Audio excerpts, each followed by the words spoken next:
আসসালামু আলাইকুম। এটিএন বাংলার সংবাদে আপনাদের সবাইকে স্বাগত জানাচ্ছি। আমি ফিরোজ তোহা। শুরুতেই বিআরবি কেবলস সংবাদ শিরোনাম। কাল পহেলা বৈশাখ, রমনায় প্রভাতী আয়োজনের প্রস্তুতি শেষ করেছে ছায়ানট। চারুকলায় মঙ্গল শোভাযাত্রায় লাগছে শেষ আলপনা। উচ্চ মূল্যস্ফীতির মাঝেও চাঙ্গা দেশের অর্থনীতি। ঈদ উৎসবে 2.25 লাখ কোটি টাকার লেনদেন ইতিবাচক বলছেন অর্থনীতিবিদরা। এবং তীব্র গরম উপেক্ষা করেই ঈদ আনন্দে রাজধানীবাসী। দুদিনের বিরতি শেষে আবারও মেট্রো রেল চালু হয়, স্বস্তিতে আনন্দ ভ্রমণ।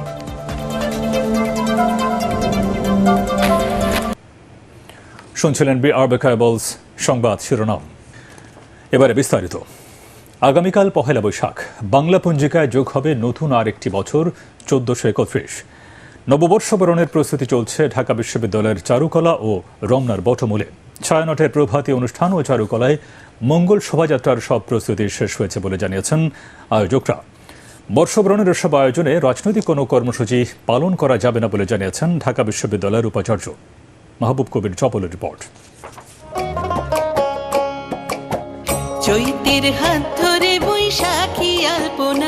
বাংলা বর্ষবরণ উদযাপনে ঢাকা বিশ্ববিদ্যালয়ের চারুকলায় শোভা পাচ্ছে ব্যতিক্রমী এই দেয়ালচিত্র, যেখানে সবার সামনে রাখা হয়েছে শিক্ষাকে। বিভিন্ন হিংস্র প্রাণী একসাথে বসে তা শিখছে। এর মাধ্যমে একটা বার্তা দেওয়া হয়েছে যে সবাই মিলে বাংলাদেশকে এগিয়ে নিতে হলে শিক্ষাকে সবচেয়ে বেশি গুরুত্ব দিতে হবে।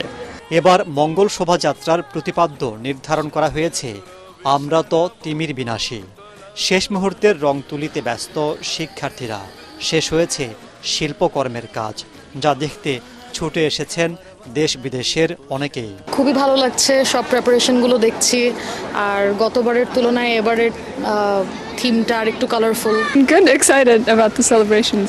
সোমবার সকাল 9:30টায় শুরু হবে মঙ্গল শোভাযাত্রা। শাহবাগ মোড় ঘুরে শেষ হবে ঢাকা বিশ্ববিদ্যালয়ের টিএসসিতে। গত বছরও রাজনৈতিক কিছু কর্মকাণ্ড পরিচালনার চেষ্টা করা হয়েছে। আমরা প্রত্যাশা করব সম্পূর্ণ আনন্দঘন পরিবেশে আমাদের বাংলা নববর্ষকে যেন আমরা উদযাপন করতে পারি। এর আগে রমনার বটমূলে প্রভাতী আয়োজনে সুরের মূর্ছনায় নতুন বছরকে বরণ করবে ছায়ানট।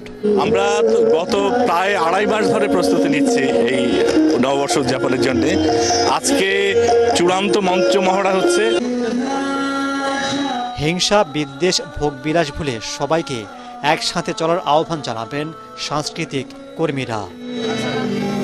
মাহবুব কবির চপল, এটিএন বাংলা, ঢাকা। পহেলা বৈশাখ উপলক্ষে দেশবাসীকে শুভেচ্ছা জানিয়েছেন রাষ্ট্রপতি মোহাম্মদ শাহাবুদ্দিন ও প্রধানমন্ত্রী শেখ হাসিনা। এক ভিডিও বার্তায় প্রধানমন্ত্রী বলেন, অতীতের সব দুঃখ ও ব্যর্থতা ভুলে সামনে এগিয়ে যেতে হবে। রাষ্ট্রপতি তার বাণীতে নতুন বছর জাতীয় ও ব্যক্তি জীবনে অনাবিল সুখ ও শান্তি নিয়ে আসবে বলে আশা প্রকাশ করেন। প্রিয় দেশবাসী, আসসালামু আলাইকুম। বর্ষ পরিক্রমায় আবারও আমাদের মাঝে ফিরে এসেছে নতুন বছর। আপনারা যারা দেশে বিদেশে অবস্থান করছেন, বাংলাদেশের সকল ভাই বোনকে জানাই বঙ্গাব্দ 1431-এর শুভেচ্ছা। শুভ নববর্ষ। আসুন নতুন বছরে অতীতের সকল ব্যর্থতা, দুঃখ, গ্লানি পিছনে ফেলে সুন্দর ভবিষ্যৎ বিনির্মাণের লক্ষ্যে একযোগে কাজ করি।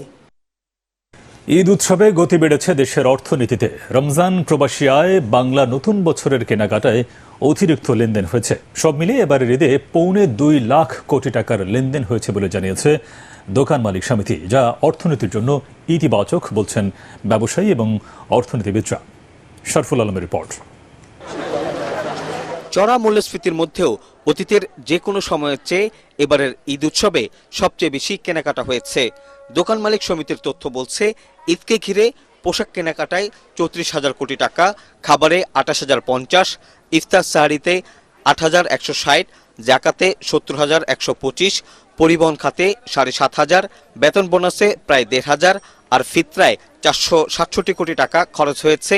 বেড়েছে অন্যান্য খাতের লেনদেনও।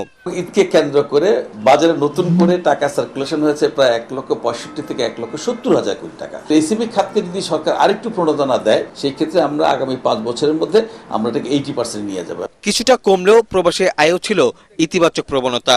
ঈদ উৎসবকে ঘিরে এপ্রিলের প্রথম সপ্তাহে দেশে এসেছে 4,950 কোটি টাকারও বেশি। তবে এর ধারাবাহিকতা ধরে রাখা চ্যালেঞ্জ হতে পারে বলে মনে করছেন বিশ্লেষকরা। গার্মেন্টসের যে আমাদের বোনেরা আছে, কর্মীরা আছে, তারা এই সময় নিজেদের জন্য নতুন কাপড় কেনে এবং পরিবারের সদস্যদের জন্য কাপড় কেনাকাটার অর্থনীতি গড়ে উঠেছে। যে অর্থনীতি ইতিবাচক ধারায় ফিরে আসে এই ঈদের সময়, ঈদকে কেন্দ্র করে ধীরে ধীরে গতিশীল হতে থাকা আগামী ঈদে অর্থনীতি আরো বেশি চাঙা হবে, এমনটাই মনে করছেন ব্যবসায়ী ও অর্থনীতিবিদরা। শরফুল আলম, এটিএন বাংলা, ঢাকা। তীব্র রোদ উপেক্ষা করে ঈদ আনন্দে মেতেছে নগরবাসী, তবে বেশি ভিড় হচ্ছে শিশুদের আয়োজনে। এদিকে দুদিনের বিরতি শেষে আবার মেট্রো রেল চালু হওয়ায় স্বস্তিতে আনন্দ ভ্রমণ করছেন সবাই। রিপোর্ট করছেন আদ্দিন সজীব। ছোটদের হাসিতেই খুশি বড়রা। ঈদ মানেই তো এমনই ঘোরাঘুরি, আনন্দে মাতামাতি। এবার গরমটা একটু বেশি, তবুও সোনামণিদের আবদারের শেষ নেই। যেতে হবে বিনোদন কেন্দ্রে, তাই হয়েছে ঈদের ছুটিতে অনেকটা ফাঁকা নগরের নানা প্রান্তে সহজেই যাচ্ছেন। এই ঘোরাঘুরির ভিতরেই বাচ্চারা আনন্দ খুঁজে পায়, আমরাও আনন্দ খুঁজে পাই। ঈদের ছুটি আর 2 দিন আছে, এই কারণে আজকে আসা। যেহেতু লম্বা ছুটি অনেকেই ঢাকার বাইরে, সেই তুলনায় চাপটা এবার একটু কমই মনে হয়েছে। এখন বাচ্চারা চায় একটু শ্বশুর বাড়িতে যায়, খালি খোলামেলা জায়গা চায়। এখন খোলামেলা জায়গাটা অনেক কম হয়ে গেছে। আমাদের আনন্দ তো এখানে বাচ্চারা ঘুরছে, ঢাকা শহরে তো সেই রকম কোনো আমরা গ্রামের বাসায় যেতে পারিনি। এর মাঝে দুদিনের ছুটি শেষে আবার চলছে মেট্রো রেল। একে তো উড়াল ট্রেনে ওঠার আনন্দ, অন্যদিকে স্বস্তির যাত্রা ঈদের খুশি বাড়িয়েছে বেশি। খুব ভালো লাগছে, রাস্তাঘাট খালি আমরা সবাই মিলে বের হইছি। বাচ্চাদেরকে নিয়ে প্ল্যান, আমরা সবসময় চেষ্টা করি যে ওরা ঈদটাই এনজয় করুক। ছোটদের এখন নিশ্চিন্ত, ওদের আনন্দটা বেশি। অনেক মজা লাগছে। এবার ঈদের ছুটি একটু বেশি, এর মধ্যে আছে পয়লা বৈশাখ, তাই ঈদের হৈহুল্লোড় চলবে আরো কিছুদিন। আদ্দিন সজীব, এটিএন বাংলা, ঢাকা। সোমালিয়ার জলদস্যুদের হাতে জিম্মি এমভি আবদুল্লাহর নাবিকদের মুক্তির ব্যাপারে গুরুত্বপূর্ণ অগ্রগতি আছে বলে জানিয়েছেন পররাষ্ট্রমন্ত্রী ডক্টর হাসান মাহমুদ। নগরীর লালদিঘি মাঠে আয়োজিত চাঁটগাইয়া ঈদ আনন্দ উৎসব শেষে তিনি একথা বলেন। এ সময় মন্ত্রী বলেন, বিএনপি সোমালিয়ার জলদস্যুদের চেয়েও ভয়ঙ্কর।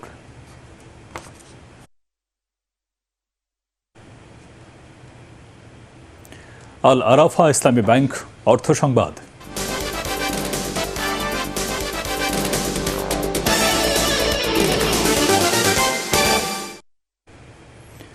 পহেলা বৈশাখকে ঘিরে চড়া ইলিশের বাজার। দোকানিরা 1 কেজি ওজনের ইলিশের দাম হাঁকছেন প্রায় 2,500 টাকা। দাম চড়া হওয়ায় খালি হাতেই ফিরছেন কেউ কেউ। ঈদের ছুটিতে সরবরাহ কম থাকায় দাম বেড়েছে বলে দাবি ব্যবসায়ীদের। রাজধানীর কারওয়ান বাজারে দোকানিরা 1 কেজি ওজনের ইলিশের দাম হাঁকছে 2,400 টাকা, আর 500 গ্রাম সাইজের কিনতে হলে গুনতে হচ্ছে 1,000 টাকা। এবারে পার্টেক্স খেলার খবর।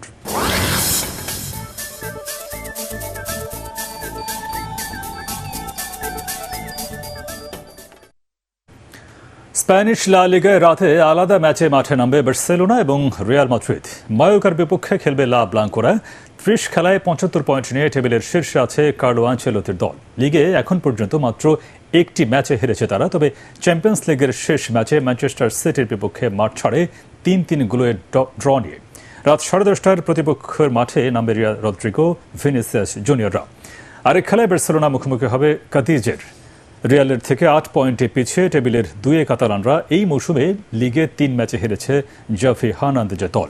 চ্যাম্পিয়ন্স লিগের সবশেষ ম্যাচে পিএসজিকে 3-2 গোলে হারায় বার্সেলোনা। রাত 1টায় কাদিজের মাঠে খেলবে লেভানডোভস্কিরা। শেষ করার আগে বিআরবি কেবলস সংবাদ শিরোনাম আরেকবার। কাল পহেলা বৈশাখ। রমনায় প্রভাতী আয়োজনের প্রস্তুতি শেষ করেছে ছায়ারথ। চারুকলায় মঙ্গল শোভাযাত্রায় লাগছে শেষ আলপনা।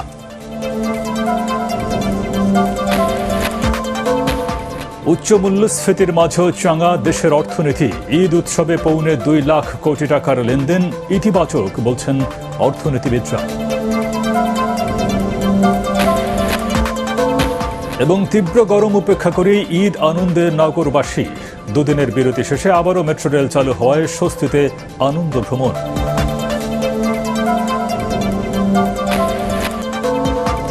পরবর্তী সংবাদ দেখার আমন্ত্রণ জানিয়ে এখনকার মতো শেষ করছি ATN বাংলার সংবাদ। ইউটিউবে থেকে ব্রাউজ করুন youtube/ATN বাংলা নিউজ। ধন্যবাদ সবাইকে।